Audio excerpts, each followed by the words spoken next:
Olá pessoal, espero que estejam todos bem. Eu me chamo Ismael. Eu me chamo Isabela.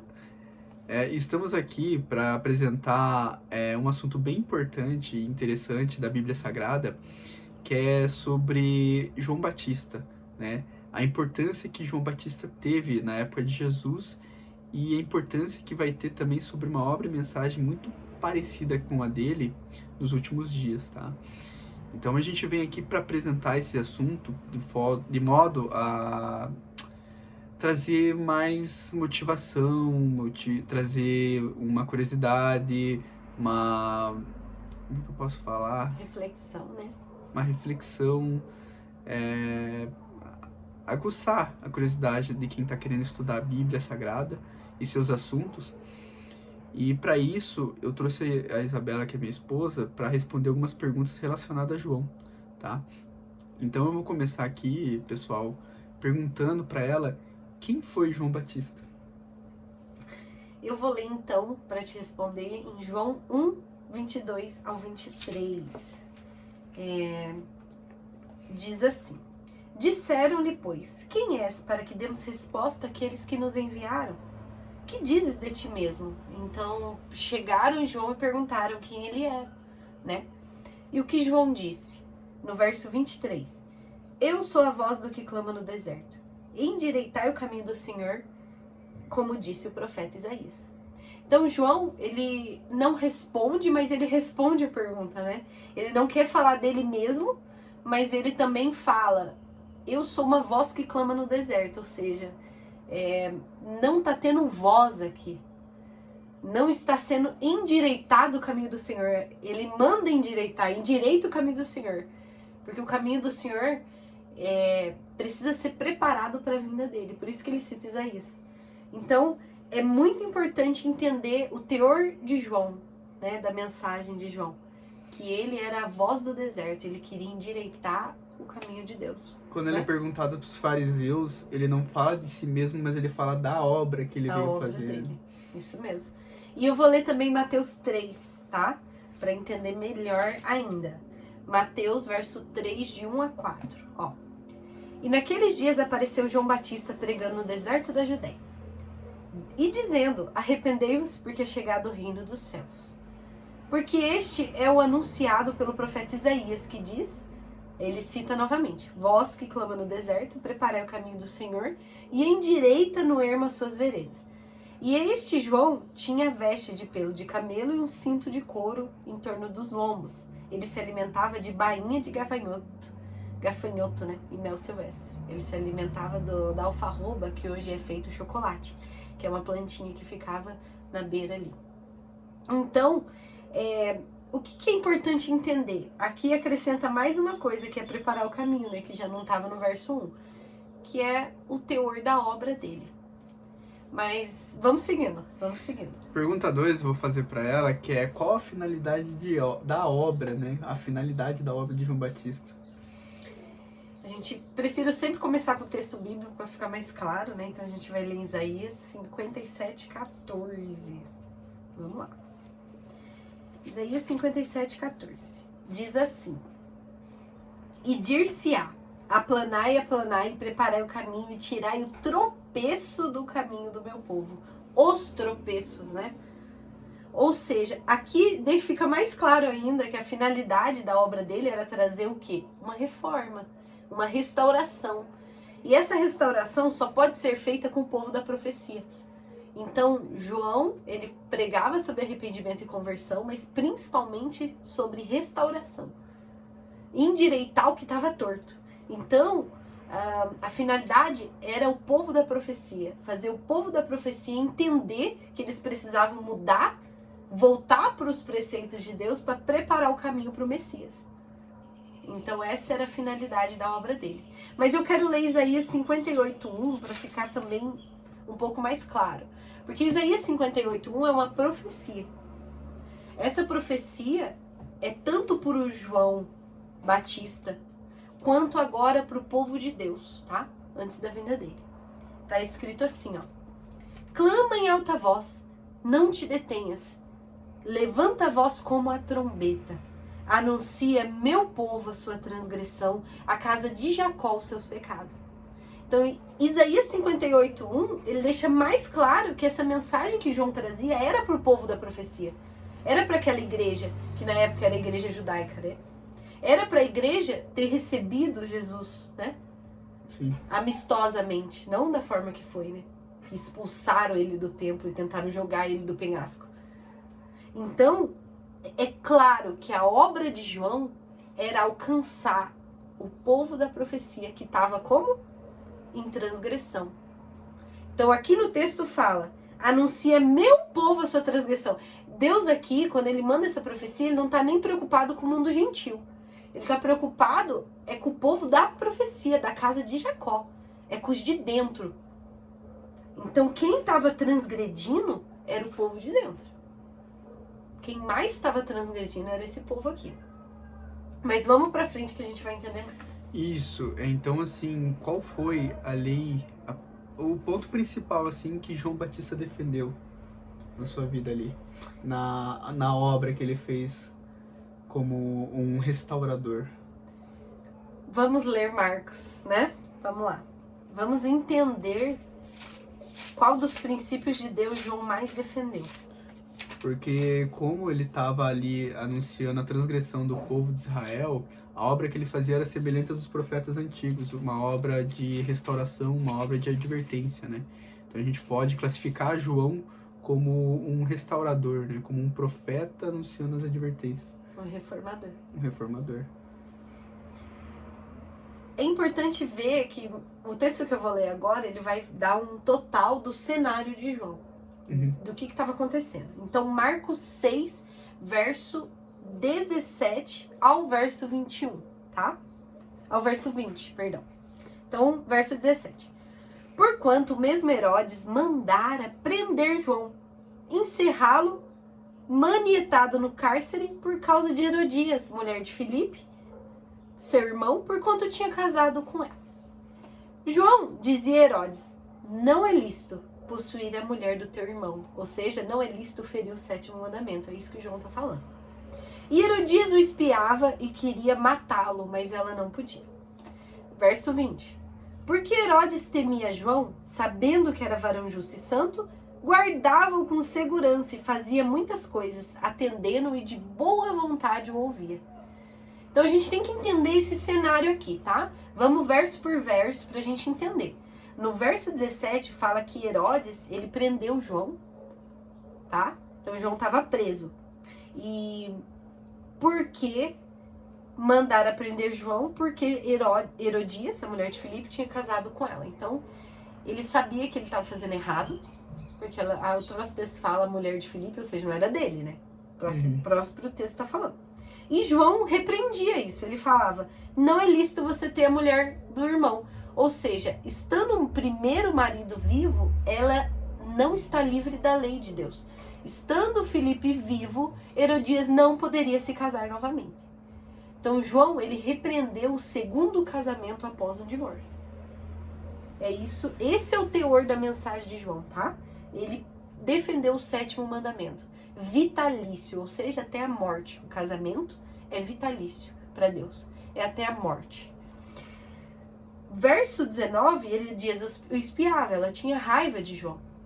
Ela queria matá-lo porque ela entendeu que ele era um empecilho entre ela e Herodes.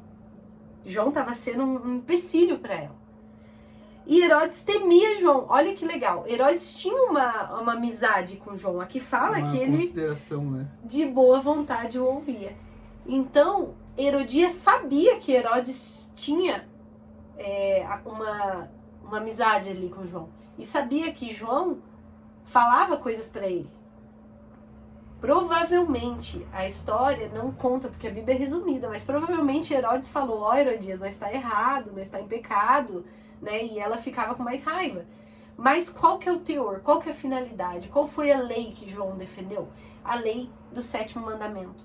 É, não adulterarás. Enquanto Filipe estava vivo, Herodias não poderia se casar com Herodes. Tá? Eu quero ler Romanos para ficar mais claro essa questão do matrimônio, tá? Romanos 7, verso 2 ao 3. É muito importante a gente entender a questão do matrimônio, que hoje também tá meio bagunçado aí fora. Sim. Então a gente tem que entender isso, a gente tem que entender os princípios de Deus. O ser humano é pecador, mas a lei de Deus é santa, é justa e é boa, e é pro nosso bem. Ó, Romanos 7, verso 2 ao 3. Porque a mulher que está sujeita ao marido, enquanto ele viver, ó, enquanto Filipe viver, ela está ligada pela lei. Mas morto o marido, morto Felipe, porque o marido dela é o primeiro, tá?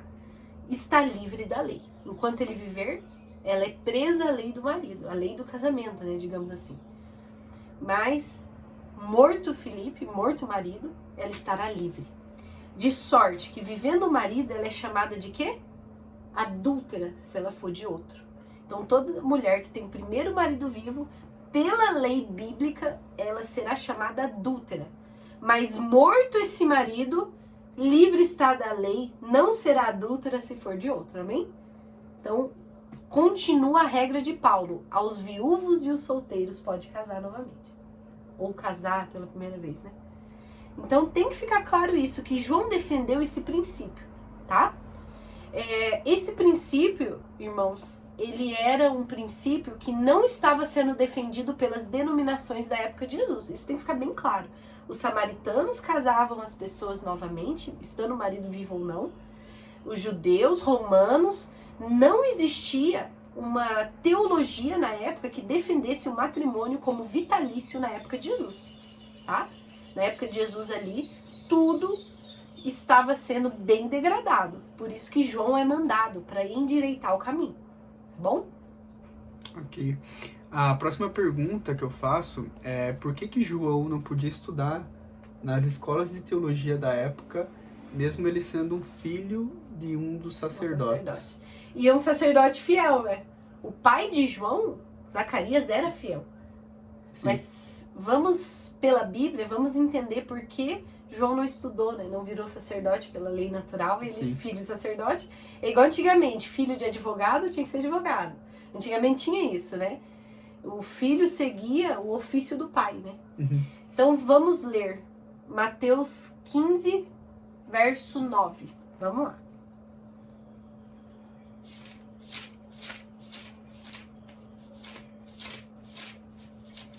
Mateus 15, verso 9. Mas em vão me adoram, ensinando doutrinas que são preceitos dos homens. Jesus aqui deixa claro que a igreja da profecia, ela não estava ensinando doutrinas da Bíblia, ela estava ensinando doutrinas dos homens. Ou seja, em vão me adoram é porque não adiantava aqueles... Até os hinos cantados na igreja não estavam adiantando. Em vão eles estão me adorando, porque eles ensinam doutrina que é preceito de homens. Então, mesmo Zacarias sendo fiel, Zacarias não foi chamado para restaurar, porque ele tinha um molde das escolas teológicas que levavam mais em conta as tradições humanas do que os mandamentos de Deus, né? Isso mesmo. Então, pelo contexto histórico, para responder melhor essa pergunta, você pode ler vários textos de Jesus falando: olha, vocês não ensinam o que eu quero que vocês ensinem. Então, Jesus deixa claro que o próprio Jesus rejeita aquela teologia, o próprio Jesus, porque ele pega os apóstolos leigos, ele não vai lá no templo e pega os indoutos. Ele pega os apóstolos pescador de homem leigo, não sabia, às vezes, nem ler, se brincar ali naquele momento. Então, assim, fica muito claro, a partir do momento que você vai ler na Bíblia, vai vendo a rejeição do povo judeu, é que a teologia, ela estava deturpada. Esse era o problema da teologia. Eles tinham corrompido, eles corromperam as escolas do profeta Samuel, e assim, cada vez que passava o ano, os séculos, eles iam corrompendo mais. Chega, então, a necessidade de João. João é chamado, então, do deserto. Ah, então faz sentido, por isso que ele foi criado no deserto, né? E por isso que ele pregava e preparava um povo, né, para a vinda de Cristo ali na beira do Jordão, fora das escolas, fora do templo, né? Que continha toda aquela ideia da teologia da época, né? Isso mesmo. Tem um livro que eu gosto muito, chama Mensagens Escolhidas, no volume 1. Ele diz assim: João foi chamado para aprender da natureza e do Deus da natureza.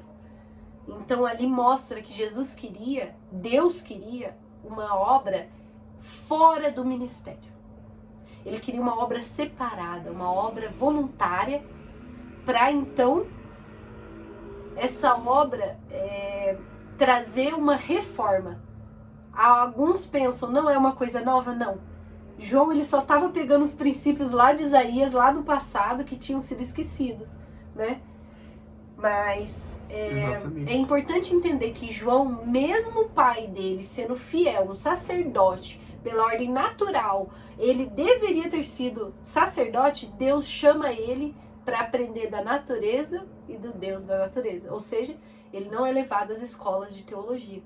Nenhuma das escolas de teologia da época pregavam e tinham uma obra de reforma e restauração, tá? Que é dos preceitos bíblicos. Uma coisa que eu quero perguntar também era qual o regime que ele tinha, do que ele se alimentava, né? Marcos deixa bem claro, a gente lê em Mateus, né, que era a bainha de gafanhoto, que crescia ali perto do Rio Jordão, uma vagem, né? Pode pesquisar aí no Google, bainha de gafanhoto, hoje se faz o chocolate, né? Que era tido pão de São João. Tem lugar no Nordeste que fala pão de São João. Por quê? Porque crescia muito naquela época, é muito rica, é cheia de vitaminas, de proteína. Então João, o anjo, quando João tá na barriga da mãe dele, o anjo fala, ó, ele tem que comer assim, assim, assim, ele não pode beber bebida forte, ele não pode comer comida que esteja fora dos princípios de restauração. Então João, ele é chamado a ter um regime especial, olha que interessante. Todo aquele que quer ser reformador e restaurador, ele tem que ter o quê? Prezar pela saúde. Ele tem que ter um regime especial. Como diz hoje a psicologia, mente boa, corpo bom. Corpo bom, mente boa. Mente sã, né? Mente sã. Então em Marcos fica bem claro, a gente vê o que Mateus 3, verso 4 fala da bainha de gafanhotos, mas Marcos 1,6 também vai falar. Marcos, capítulo 1, verso 6. E João andava vestido de peles de camelo e com um cinto de couro ao redor dos lombos, e comia bainha de gafanhotos e mel silvestre. Tem bíblias que falam gafanhotos, tá? Ou seja, a tradução na hora de passar para essa bíblia, ela foi errada. A verdadeira tradução é bainha de gafanhotos. Tá? Que é não é que João comia vagem, inseto, né? É o nome dessa vagem. Não do inseto em si. É o pão de São João, uma farinha que eles faziam chamado pão de São João. Hoje é feito o chocolate. Tem chocolate, se vocês forem em casas de cereais, produtos saudáveis, vocês vão procurar o chocolate de alfarroba, tá bom? Uhum. Então pode-se deduzir que João, ele era uma pessoa bem naturalista, assim. Sim. Só coisa natural, assim, uma alimentação leve, de modo ele ter uma mente leve também para aprender da natureza, do Deus da natureza, e levar esse aprendizado também aos outros seguidores ali que ele tinha naquele momento, né? Isso, é uma coisa que eu não deixei claro, eu esqueci de comentar quando a gente falou de Herodes, né? João não batiza Herodes. Hoje a gente vê um contraste, né? João, ele só fala assim, não é lícito você possuir a mulher do teu irmão, mulher estando viva, o Felipe, né? Então, assim, a gente viu que a teologia estava corrompida, tudo estava corrompido. Mas eu quero entrar num ponto, o que Jesus viu? É porque, tipo, a gente tem a ideia, assim, que realmente tinha todo o sistema judaico, todo o sistema ali em Israel, né, em Jerusalém. Só que João vem, aprende no deserto sobre os princípios de Deus e vem e começa a juntar o povo, preparar esse povo para a vinda de Cristo, né? Então ele abre um ministério à parte do que tinha ali em Israel, né? Eu fico me perguntando assim, o que para Jesus ter feito isso, né? Deus tem encaminhado o João, né, para esse ministério à parte. O que ele pensava do ministério judaico ali da época? O que ele falava sobre isso? Vamos ler em Mateus 17:11. É muito importante a gente entender. João prepara o caminho, Jesus vem. E aí o que Jesus diz sobre isso? Mateus 17, verso 11. Diz assim, ó. E Jesus respondeu dizendo, em verdade, Elias virá primeiro e restaurará todas as coisas. Então, o que Jesus viu? A necessidade de uma restauração. Jesus viu aquilo acontecer e Jesus vê toda a corrupção nacional, João denunciando essa corrupção nacional da igreja da profecia. E o próprio Jesus, Elias já veio, em outro texto ele fala, mas agora ele fala, Elias virá. Então, agora, para os últimos dias, a gente vai ver que é necessário uma obra de restauração. É uma profecia que Jesus só cita Malaquias. Vamos ler Malaquias? Vamos ler? Uhum. Jesus cita Malaquias, que é a última profecia das antigas escrituras, né? Dito Velho Testamento, mas é antigas escrituras. Ó, eis que eu envio, em Malaquias 4, versos 5 e 6. Eis que eu vos envio o profeta Elias. Ó, tinha uma profecia. Antes que venha o dia grande e terrível do Senhor, converterá o coração dos pais aos filhos, o coração dos filhos aos pais, para que eu não venha e fira a terra com maldição. Então, Elias não ia reencarnar ali, ia praticar um espiritismo, né, digamos assim. Elias virá, de que forma Elias virá? A obra e a mensagem de Elias vem em João, e hoje, para cumprir essa profecia, para a terra ser ferida com maldição, porque não foi, Elias tem que vir de novo. Que Jesus complementa, ele fala, ainda Elias já veio, mas Elias virá. Então, ainda há uma obra de restauração a ser feita. Ainda há uma obra de reforma para ser feita. E isso inclui, irmãos, Isaías 58:1. Anuncia meu povo a sua transgressão, a casa de Jacó os seus pecados. Essa obra é no meio cristão.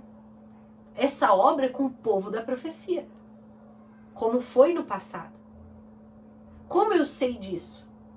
Porque a Bíblia mesmo, em Eclesiastes, fala o que é já foi, o que há de ser também já foi, e Deus pede conta do que passou.